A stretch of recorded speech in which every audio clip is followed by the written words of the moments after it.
ఓం శ్రీకృష్ణ జగద్గురు పరబ్రహ్మణే నమః. ఓం నమో శ్రీ వేదవ్యాసాయ నమః. ఓం మద్గురు శ్రీ పూర్ణానంద స్వామినే నమః. ఓం శుక్లాం భరధరం విష్ణుం శశివర్ణం చతుర్భుజం ప్రసన్నవదనం ధ్యాయేత్ సర్వవిఘ్నోపశాంతయే.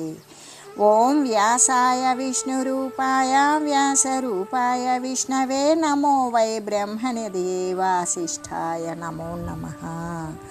ఓం నారాయణం నమస్కృత్య నరం చైవ నరోత్తమం దేవీం సరస్వతీం వ్యాసం తతో జయముదీరయేత్.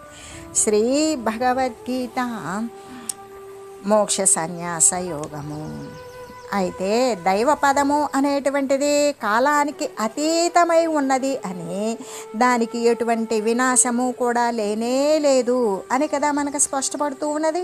ప్రపంచంలోనే ప్రతి వస్తువు కూడా అశాశ్వతమే అయ్యున్నది, కాలానికి లోబడి అధీనమే అయ్యున్నది. కాబట్టి విలువైనటువంటి అమూల్యమైన ఇంత అని మూల్యము చెల్లించలేనటువంటి ఈ యొక్క జ్ఞానము లేనటువంటి మానవ జన్మను పొంది కూడా జన్మ సార్థకత అనేటువంటిది పొందడం కోసమై అటువంటి శాశ్వతమైన ఆత్మపదమునే సర్వులు కూడా పొందడానికి ప్రయత్నం చేయాలి అని చెబుతూ, ఎందుకు అంటే భగవానుడే సాక్షాత్తుగా ఈ మాటలను చెప్పినప్పుడు ఆ వాక్యాల మీద మనం పరిపూర్ణమైనటువంటి విశ్వాసం ఉంచి దాని ప్రకారమే భక్తితో ప్రవర్తించాలి. పరమాత్మ స్థానము పరమశాంతికి నిలయము, శాశ్వతము. భగవంతుని యొక్క అనుగ్రహముచే మాత్రమే అటువంటి శాశ్వతమైన పరమాత్మ స్థానం అనేది లభిస్తుంది. ఇంకా సర్వ విధాలా కూడా ఆ పరమాత్మను శరణ పొందడం చేత మనకి భగవంతుని యొక్క అనుగ్రహము అనేటువంటిది కలుగుతుంది. అంటే శాంతిని పొందడానికి భక్తి మొదలైనటువంటి వాటి చేత సర్వేశ్వరుని యొక్క అనుగ్రహాన్ని సంపాదించడమే కదా శాంతికి కానీ, శాశ్వతమైన కైవల్య పదవికి కానీ ఏకైకమైనటువంటి మార్గము అని చెబుతూ, అయితే ఇంతవరకు చెప్పినటువంటి విషయాన్ని చక్కగా విచారణ చేసి తనకు ఏ విధంగా ఉచితము సరి అయినది అని తోస్తుందో ఆ ప్రకారంగానే ఆచరించు అని భగవానుడు అర్జునుడికి తెలియజేస్తూ ఉన్నారు. ఈ విధంగా రహస్యములన్నింటికంటే కూడా పరమ రహస్యమైనటువంటి జ్ఞానాన్ని, ఈ గీతాశాస్త్రాన్ని అర్జున నేను నీకు చెప్పి ఉన్నాను, దీనినంతా కూడా బాగా విచారణ చేయు, ఆ తర్వాత నీకు ఎలా ఇష్టమో అలాగే అనుసరించు, ఆచరించు అనే చెబుతూ శ్రీకృష్ణ పరమాత్మ గీతాశాస్త్రం అంతా కూడా ఉపదేశించారు. చిట్ట చివరకు దానిని అతి రహస్యమైనటువంటి విద్యగా వర్ణించారు. ఉపనిషత్తుల యొక్క సారమైన ఈ మహాజ్ఞానాన్ని సద్గురువులు అతి రహస్యంగా ఉంచుకుంటారు. అధికారులైనటువంటి అర్హులైనటువంటి సత్శిష్యులకి ఉపదేశిస్తూ ఉంటారు. అలాగే అర్జునుడు కూడా అధికారవంతమైన అర్హత కలిగినటువంటి పురుషుడే అవడము చేత శ్రీకృష్ణుడు ఆ భగవద్గీతను మొత్తాన్ని కూడా బోధించి ఆ తర్వాత లోకానికి మొత్తానికి కూడా ఉపదేశించి మహా ఉపకారాన్ని చేసి ఉన్నారు కదా. ఈ జ్ఞానమైతే రహస్యాలలోకెల్లా కూడా అతి రహస్యమైనది అని చెప్పడం చేత దాని యొక్క ప్రభావం ఎటువంటిదో మనం కూడా ఊహించుకోవచ్చు. ఎలాగంటే సామాన్యంగా విలువ కలిగిన వస్తువులనే కదా జనులు రహస్యంగా ఉంచుతారు. కాబట్టి ఈ మహత్తరమైన జ్ఞానధనము యొక్క విలువను గ్రహించి విఘ్నులైనటువంటి వారు దానిని సద్వినియోగం చేసుకుని ధన్యులు కావలసిందే. మహనీయులు తాము ధర్మాన్ని బోధించినప్పటికీ కూడా దానిని గురించి ఆలోచించుకోవడానికి, దానిని గురించి విమర్శించుకోవడానికి కూడా ఇతరులకు పూర్తిగా అధికారాన్ని ఇస్తారు. వారు చెప్పినటువంటి బోధను ముందు కానీ వెనక కానీ ఎటువంటి పూర్వాపర విచారణ లేకుండా స్వయంగా దానిని గురించి ఆలోచించకుండా అమాంతంగా గ్రహించండి, మీకంటూ మరొక ఆలోచన అవసరం లేదు, నేను చెప్పినదే సరి అయినది అని ఇతరులకు వారు చెప్పరు. మహాత్ములకు గురువుల యొక్క లక్షణమైతే ఇలాగే ఉంటుంది కదా. గురువు బోధించినటువంటి దానిని శిష్యుడు తన యొక్క సొంత పరిజ్ఞానముతో నిజమైనటువంటి సంస్కారముతో చక్కగా పరిశీలించుకోవాలి, విచారణ సలపాలి. అంటే ఆ యొక్క ఆ బోధించినటువంటి దానికి ముందేమిటి, మరి బోధించిన తర్వాత ఏమిటి, అది ఏది సత్యమై ఉన్నది అనే విమర్శ చేసుకోవాలి. ఆ తర్వాత దానిలో తనకు నచ్చినటువంటి దానిని గ్రహించవచ్చు. ఇటువంటి స్వాతంత్ర్యాన్ని పూర్వపు గురువులైతే తమ శిష్యులకి ఇచ్చి ఉండేవారు. ఈ పద్ధతికి అనుగుణ్యంగానే గురోర్గురువైనటువంటి ఆ శ్రీకృష్ణమూర్తి కూడా ఏమని చెప్పారు, ఆ పరమాత్మ కూడా అలాగే చెప్పి ఉన్నారు. శ్రీకృష్ణుడు అంటూ ఉన్నాడు, అర్జునుడికి బోధించవలసిన దాన్ని అంతా బోధించేశారు. ఆ తర్వాత అంటున్నారు, ఓ అర్జున, నా మీద భక్తి చేత కానీ, విశ్వాసము చేత కానీ, లేదు గురుత్వము చేత కానీ నేను చెప్పినదంతా కూడా నీవు కన్నులు మూసుకొని గ్రహించాలి అని నేను చెప్పనయ్యా. ఎలాగంటే నీవు సొంతంగా దానిని చక్కగా విమర్శింపు, అసలు ఏది సరి అయినది ఏది సరి అయినది కాదు అనే వివేచన చేయు, ఆ తర్వాత నీకు నచ్చిన దానిని గ్రహించు అని చెప్పారు. తన యొక్క విశాలమైన భావాన్ని, పరమాత్మ యొక్క ఔదార్యాన్ని కూడా ప్రకటించారు. గురువు బోధించిన దానిని శిష్యుడు తనదైనటువంటి స్వకీయమైన సొంత ప్రజ్ఞ చేత సమాలోచన చేయాలి. అలా చేయకపోతే శిష్యుని బుద్ధి వికసిస్తుందా? లేదు కదా. ఇదంతా కూడా ఆలోచించే భగవానుడు ఈ పైన చెప్పినటువంటి విషయాలను గురించి పలికిన వారే అయ్యారు. ఇంకా కూడా బోధయందు పటుత్వము, యథార్థ్యము లేకపోతే ఇటువంటి వాక్యాలను ధైర్యంగా ఎవ్వరూ పలుకలేరు కదా. కాబట్టి గీతాబోధ యొక్క పరమ ప్రామాణ్యత్వాన్ని, సత్యత్వాన్ని కూడా ఈ పరమాత్మ యొక్క మాటల చేత మనకి చక్కగా వ్యక్తమవుతూ ఉన్నది. అయితే మనకేమని చెప్పారు, అశేషేణ అని కదా చెప్పారు. అంటే ఒకంత బోధ జరిగిన తర్వాత ఒకంత విచారణ చేత మాత్రమే ముగించవలదు అని సంపూర్తిగా సర్వ విధాల సమస్త ప్రమాణములతో కూడా విచారించమని అర్జునునికి తెలియజేసినట్లే అయినది కదా. అందుకే యథేచ్ఛసి తథాకురు అని అన్నారు. అలాగా విచారణ చేసిన తర్వాత నీకు ఏది సరి అయినది, ఏది ఉచితము అని తోస్తుందో అలా ఆచరించు అని కదా మనకి పరమాత్మ సెలవిచ్చి ఉన్నారు. అంటే గురువు అయినటువంటి జగద్గురువు అయినటువంటి శ్రీకృష్ణ పరమాత్మ కర్తృత్వాన్ని తనపై పెట్టుకున్నారా? పెట్టుకోలేదు. ఎందుకంటే కర్మ చేసేటప్పుడు ఆ యొక్క కర్మ ఫలితాన్ని వదిలివేసినప్పుడు అది పరమాత్మకు, ఈశ్వరునికి అర్పించినటువంటి కర్మ యొక్క, అంటే నిష్కామ కర్మం యొక్క చక్కని దృష్టాంతమైతే ఇక్కడ మనకి చక్కగా కనబడుతూ ఉన్నది కదా. ఎలాగంటే ఇప్పుడు మనకి 18 అధ్యాయాలు బోధను కూడా పూర్తిగా అనర్గళంగా, అంటే ఎక్కడ ఎటువంటి సంకోచము లేకుండా ఒక ధారాపాతంగా, నిరాఘాతంగా, అనర్గళంగా ఉపదేశించి తొదకు దాని యొక్క ఫలితాన్ని కోరకుండానే భగవానుడు ఆపివేయబోతున్నారు. అర్జునుని చేత తిరిగి యుద్ధాన్ని చేయించడం కోసము తన బోధ యొక్క ఒకానొక లక్ష్యమే అయినప్పటికీ కూడా ఆ బోధ యొక్క ఫలమైనటువంటి అటువంటి లక్ష్యాన్ని ఆయన కోరకుండానే శ్రీకృష్ణ పరమాత్మ దానిని ముగించి వేశారు. నీవు యుద్ధము చేయుము, లేకపోతే చేయకుండా ఉండు. దానితో నాకు అసలు నీ యుద్ధం చేయడంతో, చేయకుండా ఉండడంతో దానితో నాకే పని లేదు. నేను చెప్పవలసినటువంటి ధర్మాన్ని నీకు నేను చెప్పివేశాను. ఆ తర్వాత నీ ఇష్టం. అందుకే యథేచ్ఛసి తథాకురు అని భగవానుడు నీ ఇష్టమైనట్లుగా అనుసరించు, చేస్తావో మానుకుంటావో నీ యథేచ్ఛ అని భగవానుడు విశాలమైన దృష్టితో పలికి ఉన్నారు కదా. అంటే నిష్కామ కర్మ యొక్క మచ్చు తునకే కదా ఇది. అలా కాకుండా కర్తృత్వం తనపై వేసుకున్నట్లయితే ఇక గురువులకు శాంతి ఉంటుందా? నువ్వు చేయవలసిందే, ఇది చెందవలసిందే, ఇది పొందవలసిందే అనేటువంటి కర్తృత్వం, ఒత్తిడి అనే చేసేటువంటి గురువులకి శాంతి ఉంటుందా? ఉండదు కదా. కాబట్టి వారెప్పటికీ కూడా సద్గురువులు, జగద్గురువులు, లోకైక గురువులు అయినటువంటి మహనీయుల యొక్క మరి విషయంలో అలా చేయరు. వారి ధర్మాన్ని వారు నిర్వర్తిస్తారు. అసలు వాళ్ళ డ్యూటీ ఏదైతే ఉన్నదో, వాళ్ళ కర్తృత్వం అనేది లేదు, వాళ్ళ కర్తవ్యం ఏదైతే ఉన్నదో, వాళ్ళ బాధ్యత ఏదైతే ఉన్నదో వాళ్ళ ధర్మాన్ని వాళ్ళు నెరవేరుస్తారు. కానీ ఫలితాన్ని కోరరు కదా.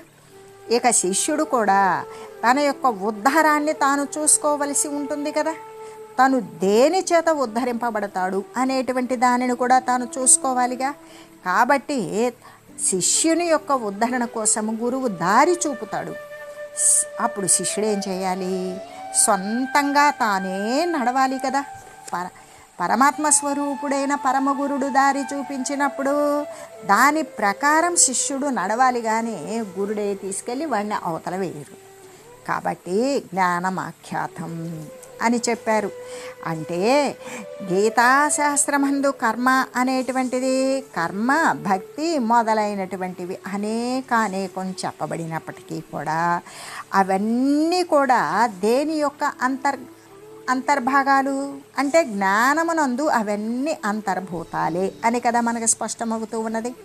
కర్మ కానీ, భక్తి కానీ, ధ్యానము కానీ ఇలాగా మొదలైనవన్నీ కూడా అనేక ధర్మాలు బోధించి తుదకు చిట్ట చివరికి వాటినన్నింటినీ కలిపి భగవానుడు జ్ఞానం అనే ఒక్క పదములో ఏమిచ్చి ఇక్కడ చెప్పేశారు.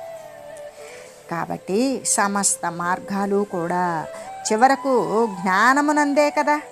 సర్వము కూడా జ్ఞానమునందే ముగియబడినట్లు, లీనమైనట్లు, జ్ఞానమునందే పరిసమాప్తతను పొందుతాయి అని జ్ఞానమే జీవుల యొక్క అంతిమ లక్ష్యము, అదే చరమ లక్ష్యము అని ఆ కర్మ, భక్తి మొదలైనవన్నీ కూడా జ్ఞానాన్ని ప్రాప్తింపజేసుకోవడం కోసం సహాయభూతాలుగా ఉంటాయి అని దీని ద్వారా మనం నిశ్చయించుకోవచ్చు కదా అని చెబుతూ ఈ గీతా జ్ఞానము పరమరహస్యమైనటువంటిది.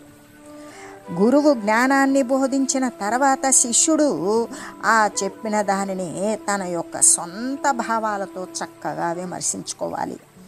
దానిని మళ్ళీ పర్యాలోచన చేయాలి, సమాలోచన చేయాలి, తనకు నచ్చినటువంటి దానిని కార్యరూపంలో ప్రారంభించాలి అని చెబుతూ అర్జునుని మీద ప్రీతి కలిగినటువంటి శ్రీకృష్ణ పరమాత్మ అతి రహస్యమైన సారభూతమైనటువంటి 1-2 వాక్యాలను మరలా కూడా చెప్పదలంచి ఇలా చెప్తూ ఉన్నారు.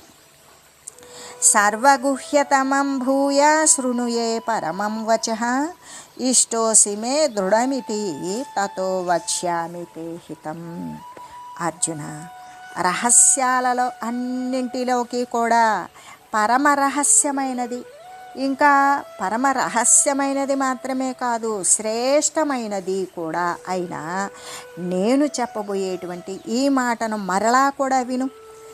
ఎలాగంటే నీవు నాకు మిక్కిలి చాలా ఇష్టమైన వాడివి, నీ పట్ల నాకు చాలా ప్రీతి ఉన్నది. ఈ కారణము చేత నీ యొక్క మంచిని కోరి, నీ యొక్క ఉద్ధరణ స్థితి, నీ యొక్క హితాన్ని కోరి నేను మరలా చెప్తూ ఉన్నాను. అంటే సర్వగుహ్యతమం అని కదా చెప్పింది. గుహ్యం అంటే రహస్యమైనది, గుహ్యతరం అంటే పరమ రహస్యమైనది అని కదా చెప్పడం. ఎలాగంటే గుహ్యతరం అంటే పరమ రహస్యమైనది, గుహ్యతమం అంటే మిగులా పరమ రహస్యమైనది. ఇలాగా సర్వగుహ్యతమం అంటే ఎంతో ఎక్కువగా మిక్కిలి అత్యంత పరమ రహస్యమైనటువంటిది.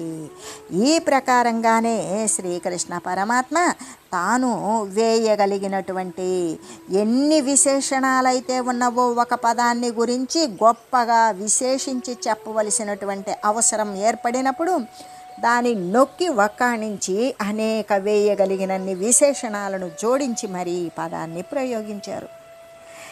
బోధ యొక్క రహస్యత్వ పరిమాణము, ప్రభావము కూడా దీని చేత గోచరమవుతూ ఉన్నది కదా. అంటే ఇంత రహస్యమైనది, ఇంత గుప్తమైనది, ఇంత శ్రేష్టమైనది, ఇంత ప్రభావవంతమైనది అనే విషయం పరమాత్మ వేసినటువంటి ఆ యొక్క విశేషణాలను విస్తారంగా చూసినట్లయితే మనకి దాని యొక్క రహస్యత్వ పరిమాణము కానీ, అంటే ఎంత రహస్యత్వము, ఎంత ప్రభావవంతము అనే ఈ బోధ యొక్క గొప్పతనం అనేటువంటిది మనకు చక్కగా స్పష్టపడుతూ ఉంటుంది. ఇంకా కూడా చెప్పబోయేటువంటి బోధ యందు పరమ విశ్వాసము, ఇంకా కూడా చాలా ఉత్సాహము, కుతూహలం కూడా ఈ మాట చేత సర్వగుహ్యతమం అనేటువంటి పదము చేత ఏర్పాటు జరుగుతూ ఉన్నది. భూయ అలా ఏర్పడేటువంటి అంటే ఆ కుతూహలము అనేటువంటిది ఈ పదము చేత మనకు ఏర్పడుతూ ఉన్నవి కదా. భూయ మళ్ళీ చెప్పుతున్నాను విను. శిష్యుని మీద ఉన్నటువంటి ప్రీతి చేత, ప్రేమ చేత, కనికరం, అనుగ్రహం, వాత్సల్యము చేత గురువు ఆయనకు బోధను మరలా మరలా కూడా చెప్తూ ఉన్నారు. చెప్పినటువంటి దానినే మళ్ళీ కూడా జ్ఞాపకం చేస్తారు. ఎందుకు? శిష్యుడు మళ్ళీ ఏమరపాటుగా ఉంటాడేమో అని మళ్ళీ ఎంతో విలువైనటువంటి బోధన మళ్ళీ మళ్ళీ కూడా సద్గురువైనటువంటి వాడు సత్శిష్యుని యొక్క ఉద్ధరణం కోసము మరలా మరలా చెప్తాడు. చెప్పినటువంటి దానినే మళ్ళీ కూడా జ్ఞాపకం చేస్తూ ఉంటాడు. అలాగే మనకి ముందు జరిగినటువంటి శ్లోకంలో కూడా ఏమని చెప్పారు? ఇతితే జ్ఞానమాఖ్యాతం అని కదా చెప్పింది. అంటే అనే వాక్యాన్ని భగవానుడు గీతా బోధన అంతా కూడా మరి పరిసమాప్తం చేసేశారు ఆ వాక్యాన్ని చెప్పి. అయినప్పటికీ కూడా అర్జునుని మీద ఉన్నటువంటి ప్రేమ, అనుగ్రహం, దయాపూరితమైనటువంటి వాత్సల్యము చేత ప్రేరితుడయ్యాడు పరమాత్మ. మరలా కొంత ఉపదేశాన్ని చేయదలంచారు. ఈ వాక్యాన్ని తిరిగి మళ్ళీ చెప్తున్నారు. పరమం వచః అని చెప్పారు. అలా చెప్పడం చేత ఈ పరమాత్మ చెప్పబోయేటువంటి ఈ మాటలు పరమ ఉత్కృష్టములని మనకు స్పష్టమవుతున్నది కదా. ఇంత చెప్పినా ఇంకా ముఖ్యమైనది, ఇంకా ఉన్నతమైనది అనే కదా మనకు అర్థమవుతున్నది. సాక్షాత్తు భగవంతుడే వానిని ఉత్కృష్టములు అని పేర్కొన్నారు కదా. అలా ఉత్కృష్టములు అని చెప్పడము చేత ఆ మాటల మీద జనులకు ఎంతటి నమ్మకము, విశ్వాసము కలిగి ఉండాలో మనం ఊహించుకోవచ్చు కదా. అందుకే ఇష్టోసిమే దృఢమితి తతో వక్ష్యామి తే హితం. గురువు యొక్క ఇష్టాన్ని సంపాదించుకోవడంలోనే శిష్యుని యొక్క ప్రజ్ఞ. ఎందుకు? ఆ గురుదేవుని యొక్క అనుగ్రహం తన మీద వర్షించేలాగా, ఆ కరుణామృత వర్షం తన యందు తననే తడిపి ముద్ద చేసేలాగా అటువంటి గురువు యొక్క ఇష్టాన్ని, అనుగ్రహాన్ని, దయను సంపాదించుకోవడము అనేటువంటిది ఉన్నదే. అదే శిష్యుని యొక్క ప్రజ్ఞ, అమితమైనటువంటి పాఠము. గురువునికి ప్రీతిపాత్రుడు అవ్వాలి ప్రతి శిష్యుడు కూడా. అలా గురువుకి ఇష్టమైనటువంటి వాడు అవడమే కదా శిష్యునికి గొప్పదైనటువంటి వరప్రసాదము. ఎలాగంటే ప్రీతిపాత్రుడకు శిష్యునికే గురువు తన యొక్క హృదయాన్ని విప్పి అతి రహస్యములైనటువంటి వాటిని కూడా ఉపదేశిస్తాడు. మనం సర్వసామాన్యంగా బ్రతికేటువంటి జనుల్లో కూడా నమ్మకమైనటువంటి వారికే మనం ప్రాధాన్యాన్ని ఇచ్చినట్లు, మన రహస్యాలు, మన మనసులో మనం భరించలేనటువంటి రహస్యాలు, ఆనందాలు, కష్టాలు కూడా వానికి మాత్రమే చెప్పుకునే విధంగా, అంటే ఎక్కడైతే నమ్మకం ఉంటుందో వానికే తెలియజేసుకున్నట్లుగానే శిష్యుడు అటువంటి గురువు తనను నమ్మే విధంగా తను చేసుకోవడమే శిష్యుని యొక్క ప్రజ్ఞ. కాబట్టి అలా తన హృదయాన్ని విప్పి అతి రహస్యమైనటువంటి వాటిని గురుదేవుడు ఉపదేశిస్తాడు కదా. కాబట్టి సేవ, శుశ్రూషాల ద్వారా కూడా, నమస్కారాదుల ద్వారా కూడా, గురుదేవుని పట్ల చూపబడేటువంటి వినయ విధేయతల ద్వారా కూడా గురువు యొక్క ప్రీతిని, ఇష్టాన్ని సంపాదించుకోవాలి. అలాగా సేవ అన్నప్పుడు 4 రకాలైనటువంటి సేవ. గురువునికి స్థాన శుశ్రూష, అంగ శుశ్రూష, భావ శుశ్రూష, ఆత్మ శుశ్రూష అంటే గురువు ఉండేటువంటి ప్రదేశాలను శుభ్రంగా శుభ్రపరచాలి.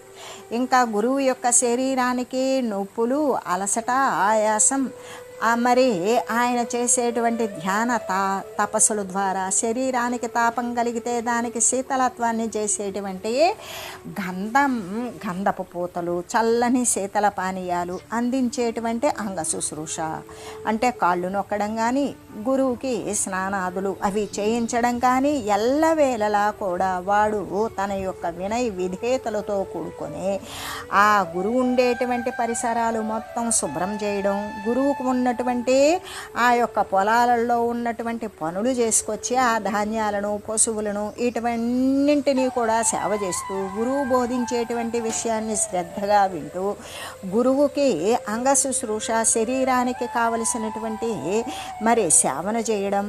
భావ శుశ్రూష గురుడు ఏ భావంతో ఉన్నాడు, బ్రహ్మభావమునందు ఉన్నాడా, అటువంటి భావ సంపదను తను కూడా పొందడానికి గురువు యొక్క జ్ఞానబోధను ఆసక్తిగా విని గురువు అనుసరించేటువంటి అనుష్ఠాన కార్యక్రమాలను పరిశీలిస్తూ తాను కూడా దాని ప్రకారమే అనుసరిస్తూ ఉండడం.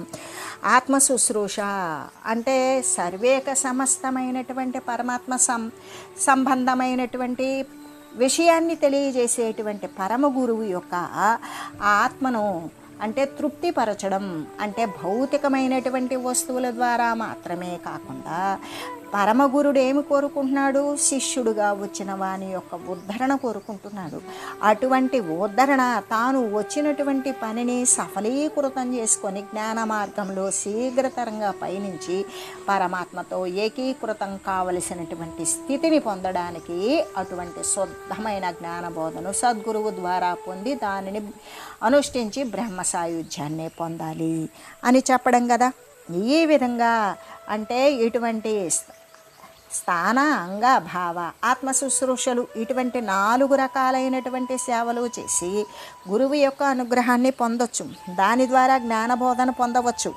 ఈ విధంగా ఇంకా నమస్కారాలు అనేటువంటివి కూడా ఏది సాష్టాంగ దండ ప్రణామాలు, నిర్లజ్జో గురు సన్నిధో, ఏ విధంగా ఎటువంటి భయము కానీ, ఎటువంటి సిగ్గు కానీ, అభిమానం కానీ, శారీరక సంబంధమైనటువంటి అహంకారం కానీ లేకుండా ఆ యొక్క 8 అంగాలు భూమికి తాకునట్లుగా గురుదేవుని యొక్క చరణార విందాలకు ఆ విధంగా నమస్కారము అనేది చేసి ఆ నమస్కారం కూడా వినయము విధేయతతో కూడుకుని మరి గురువు యొక్క అనుగ్రహాన్ని పొందవచ్చు. అప్పుడు అటువంటి వాడు ఒదిగి ఉన్నటువంటి శిష్యుని ఎప్పుడూ కూడా ప్రత్యేక భావంతో చూస్తూ వాణ్ణి ఎలా ఉద్ధరించాలి, వాడు ఎంతో ఆర్తితో ఉన్నాడు, బ్రహ్మ సాయుధ్యాన్ని పొందాలనుకుంటున్నాడు, పరబ్రహ్మ స్వరూపము తానే అయ్యుండి కూడా తానని పొందలేకపోతూ ఉన్నాడు కాబట్టి వానికి కావలసినటువంటి జ్ఞానబోధ ఏమిటి అనేటువంటి దానిని గురించి సులభమైనటువంటి ఎవరి వారి యొక్క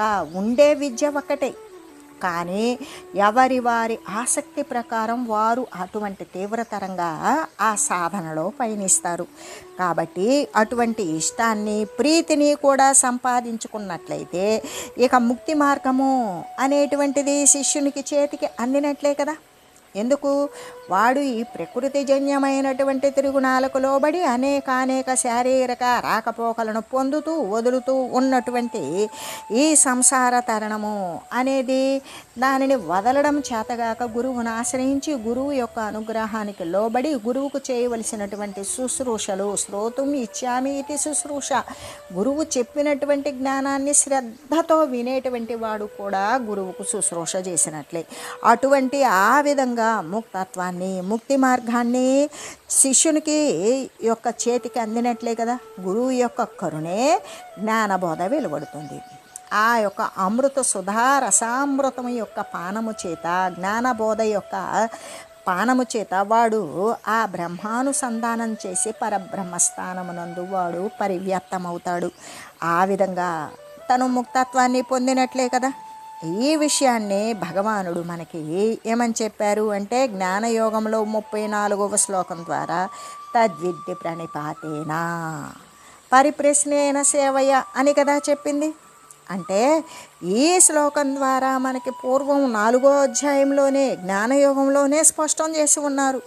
గురువుని ఏ తీరులో ప్రశ్నించాలి, వినయ విధేయతలతో ప్రశ్నించాలి, తెలుసుకోవాలి అని ఆసక్తితో ప్రశ్నించాలి, జ్ఞాన మార్గంలో సాధన కొరకు ప్రశ్నించాలి, సమయం చూసి ప్రశ్నించాలి, గురువుకి మరి ప్రీతికరమైన క్రియలనే అనుసరిస్తూ జ్ఞానబోధన పొంది తనదైనటువంటి పరమాత్మ స్థానాన్ని పొందడం కోసం, జ్ఞానబోధ కోసం, జ్ఞానబోధ సద్గురువుల ద్వారా వస్తుంది కాబట్టి సద్గురువులకి సేవ చేస్తూ వారి అనుగ్రహాన్ని పొంది ఈ విధంగా ప్రశ్న చేసి సత్యాన్ని తెలుసుకోవచ్చు అని కదా మనకి తెలియజేశారు.